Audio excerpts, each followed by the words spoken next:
రోమిలికి రాసిన పత్రిక 9వ అధ్యాయం అనుకుంటా, ఒకసారి చూడండి. 10వ అధ్యాయం అనుకుంటా. రోమిలికి రాసిన పత్రిక 10వ అధ్యాయం, రోమిలికి రాసిన పత్రిక 10వ అధ్యాయం 14వ వచనం చూడండి. వారు విశ్వసించు వానికి ఎట్లు ప్రార్థన చేయుదురు, వినని వానికి ఎట్లు విశ్వసించుదురు, ప్రకటించువాడు లేకుండా వారు ఎట్లు ఇందురు. అంటే దేవుని చిత్తం పౌలు గారి పత్రికలు రాస్తూ ప్రకటించే వాళ్ళు కావాలి, ప్రకటించే వాళ్ళు కావాలి, ప్రార్థించే వాళ్ళు కూడా ప్రకటించే వాళ్ళు కావాలి. ప్రకటించడం దైవ చిత్తమా కాదా? ప్రకటించడం, సువార్త ప్రకటన అనేది దైవ చిత్తమా కదా? సువార్త ప్రకటన అనేది దైవ చిత్తం అయితే ఇప్పుడు ఆ దైవ చిత్తాన్ని నెరవేర్చడంలో మనం తొలి ప్రసంగం చేసినప్పుడు మన టెన్షన్ వస్తుందా రాదా? స్టార్టింగ్లో నేను పాటలు పాడేవాడిని, పబ్లిక్ మీటింగ్లో పాటలే వచ్చి మనకు ప్రసంగాలు రావు. ఆ పాట కూడా వచ్చింది పద్ధతిగా చక్కగా పాట పాడేవాడిని, పాటలు పాడేవాడిని. తర్వాత ఒక రోజు ప్రసంగం ఇచ్చారు, నేను ఏం చెప్తున్నాను నాకే తెలుసు, ఈయన కూడా ఏమంటున్నాడు తెలుసు, చెప్పండి ఏం చెప్తున్నా చెప్తాను. మొత్తం మీద గట్టిగా కేకలేసి ముగించేశాను.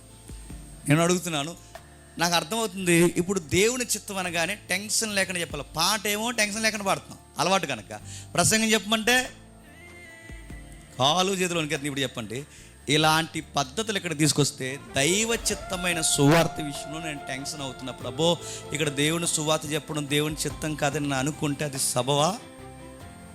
సమయమందును అసమయమందును, ఈ ప్రాంతమందైనా భూ దిగంతాల వరకైనా సువార్త ప్రకటన చేయడమే దేవుని చిత్తమైనప్పుడు నా ప్రాక్టీస్లో నుంచి ఇప్పుడు ఇక్కడ సువార్త చెప్పకూడదు కాబట్టి దేవుడు నాకు టెన్షన్ ఇచ్చేసాడు, ఇక్కడి నుంచి పంపించేసాడంటే నేను దేవుడు ఏం చేస్తాడు చెప్పు?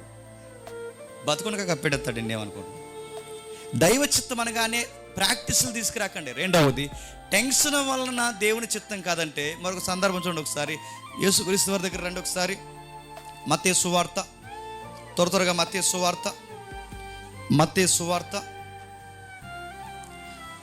సువార్త చివరి అధ్యాయాల్లో ఒక సన్నివేశం. మత్తయి సువార్త, ప్రభు అయిన యేసుక్రీస్తు వారు గెత్సేమనే వనములో ఆయన చేసిన ప్రార్థనా సందర్భం. మత్తయి సువార్త 26వ అధ్యాయం, మత్తయి సువార్త 26వ అధ్యాయం 42వ వచనం నుంచి.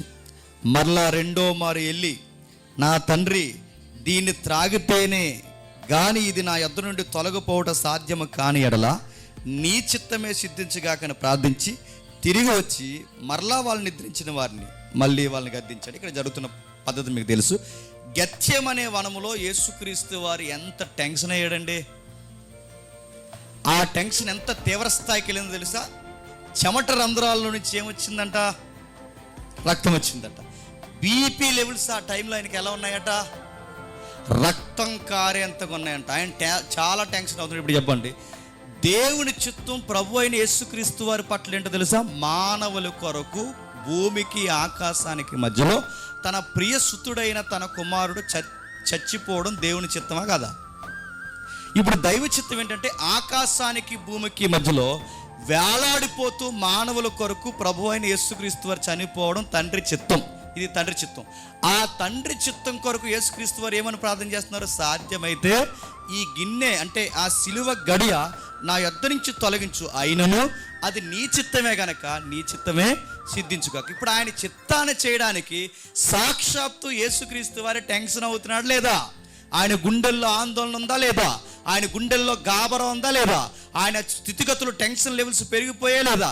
ఇప్పుడు ఆ టెన్షన్ పెరిగిపోయింది కనుక ఇది తండ్రి చిత్తం కాదు గనక నేను ఇంకా సిలువ కట్టాన్ని వాయిదా వేసుకుంటున్నానని ప్రభు అయిన యేసుక్రీస్తు వారు అన్నాడా? గెత్సేమని మనల్ని గుద్దెత్తాడు ఇలాగ అన్నావంటే మళ్ళీ చెప్తున్నాను. అలాంటి ప్రాక్టీసులు రెఫరెన్స్కి సరిపోతాయా? లేదు. మరి ఎలా వచ్చినాయి? God's will of God, will of God, దేవుని చిత్తం. నేను అడుగుతున్నాను, పదాలు బాగానే బట్టి పట్టారు. అసలు దేవుని చిత్తం అంటే తెలుసా?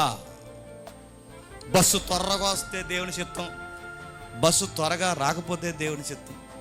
నేను ఇప్పుడు హైదరాబాద్ వెళ్ళాలంటే ఇప్పటికిప్పుడు ఫోన్ వస్తే నాకు హైదరాబాద్ వెళ్ళడానికి దేవుని చిత్తం, ఫోన్ రాకపోతే నేను అడుగుతాను, ఎక్కడి నుంచి వచ్చారు వీళ్ళందరూనండి? ఎక్కడి నుంచి వచ్చారు? అక్కడి నుంచి వచ్చారు, ఇంకా మారలేదు. ఎక్కడి నుంచి బయట ఉంటుంది చూసారా? అలా అనకరా అలా అంటే జరిగిపోద్ది. అలా అంటే నీ బొంద ఏం జరిగిపోద్ది? నేను అంటాను సీఎంని అయిపోతానా? ఎమ్మెల్యే సీట్ ట్రై చేస్తాను అయిపోతానా? నడుతున్నాను ఎలా అయిపోతాం, అలా అంటే అయిపోతాయి నడుతున్నాను, ఎలా అయిపోతాయి? అందుకంటున్నాను ఈ అన్యుల పద్ధతులు దేవుళ్ళలోకి వచ్చారు కానీ ఇంకా పద్ధతులు అవే ప్రాక్టీస్లు ఇంకా క్రైస్తవం చేస్తుందా లేదు చెప్పండి.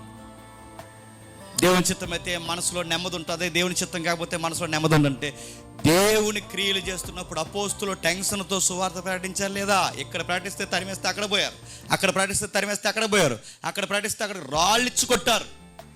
టెన్షన్లో కూడా దైవ చిత్తాన్ని నెరవేర్చాలే చెప్పండి. టెన్షన్ ఉంటే దేవుని చిత్తం కాదు, టెన్షన్ లేకపోతే దేవుని చిత్తం అనే ఈ ఫస్ట్ ప్రాక్టీస్ మళ్ళీ చెప్తున్నాను, బిబిలికల్గా రాంగ్ ప్రాక్టీస్. ఎవరైనా ఇంట్లో ఉంటే ఈ ప్రాక్టీస్ని ఎవరైనా ఇప్పటివరకు కొనసాగిస్తే మీరు నన్ను తిట్టుకున్న పర్లేదు కానీ తప్పు అని మాత్రం మీ బైబిల్ మీద రాసుకోండి. నన్ను ఏమనుకున్నా పర్లేదు కానీ ఆ పద్ధతులు మాత్రం పాటించి మీరు తర్వాత బొచ్చు పీక్కోకండి. మళ్ళీ చెప్తున్నాను, ఉదాహరణ చెప్తాను వినండి. ఒక ఆవిడ పాస్టర్ గారిని అడిగింది సంబంధం, ఎన్ఆర్ఐ సంబంధం వచ్చిందనమాట.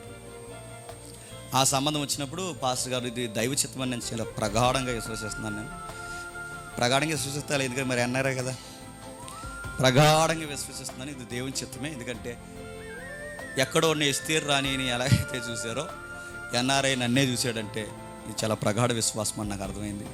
కాబట్టి పాస్టర్ గారు ఎలాగైనా సరే ఈ సంబంధం తొలగిపోకుండా ఇది స్థిరపరచబడి మీ ఇద్దరం ఒక్కటై అలాగా మేఘాల్లో ఫ్లైట్లో అలా యూఎస్ వెళ్ళిపోయేలాగా ప్రార్థన, మీ గొప్ప ప్రార్థన విజ్ఞాపనలు పెట్టండి అంటే పాస్టర్ గారు అది కాదమ్మా, ఒకసారి ఎందుకో అబ్బాయి ఎలాంటి ఏంటో తెలుసుకో, ఎన్ఆర్ఐ అంత మాత్రం నమ్మేస్తా పెట్టి మంచి జాబు 1,50,000 శాలరీ ఉంటే వాడు బిబిలికల్గా ఎలా ఉంటాడో తెలియదు, వాడు ఇంటర్నల్గా ఎలా ఉంటాడో తెలియదు, తెలుసుకోవాలి కదమ్మా అంటే లేదు పాస్టర్ గారు నా సోల్ నాకు చెప్పేస్తున్నాను.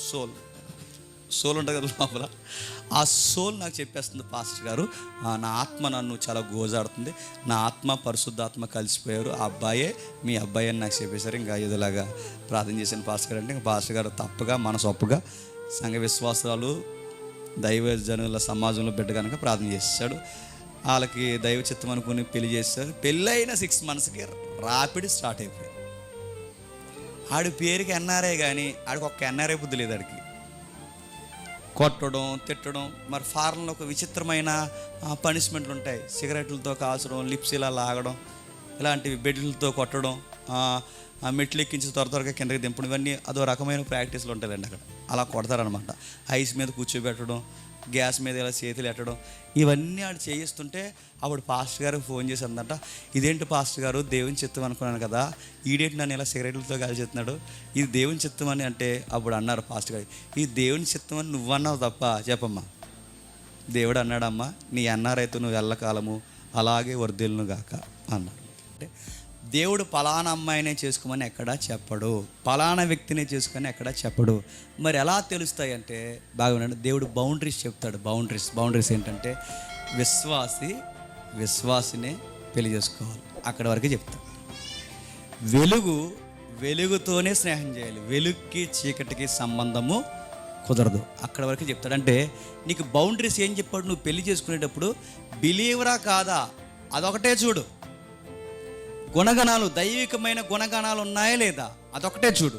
ఆ బౌండరీస్లోనే నీకు నచ్చిన పర్సన్ ఎవరైతే ఉన్నారో చెప్పండి, దైవ చిత్తానుసారంగా సంఘ పెద్దలు కాపుర్ల సమక్షంలో ఆ సంబంధం ఓకే చేసుకోలేదు, ఒక సిస్టమేటిక్గా వెళ్ళు, అప్పుడు దైవ చిత్తం నెరవేరినట్లు. అంతేగాని పొడవకున్నాడు పొట్టుగా ఉంది ఇది పద్ధతి కాదని ఇలాంటి పద్ధతులని మీరు తీసుకొచ్చారనుకోండి, అది దైవ చిత్తం అని అస్సలు అనిపించుకోదు.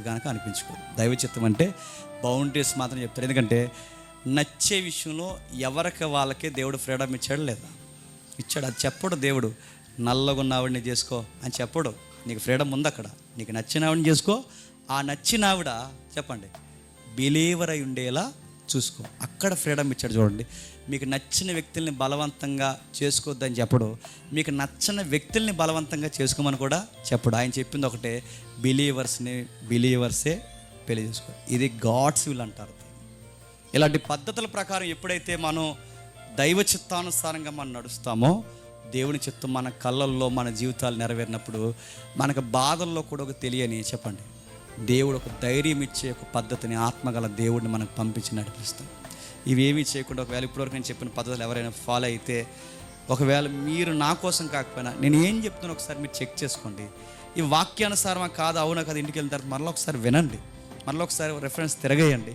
నిజమే, దైవ చిత్తం అంటే ఇలా అనిపిస్తుంది కదా అన్నప్పుడు ఇది ఎంతవరకు వాక్యం సపోర్ట్ చేస్తుందని వచ్చి మాతో డిస్కషన్ చేయండి. దానికి రెఫరెన్స్ సరిపోతుందో లేదు చూడండి. దానికి రెఫరెన్స్ సరిపోకపోతే మీ ప్రాక్టీస్లో మీరు ఉన్నారని మాత్రం మర్చిపోకండి. కాబట్టి గాడ్స్ విల్ అంటే ఏంటంటే మీ విల్ ఎప్పుడు చెప్పండి, గాడ్స్ విల్ కాదు. గాడ్స్ విల్ ఎప్పుడు గాడ్స్ విల్లే, మీ విల్లు మీదే. మీ చిత్తం పట్టుకెళ్ళి దేవుని చిత్తం అని కలిపితే మీకు మీరే నష్టాలు చేకూర్చుకుంటారు.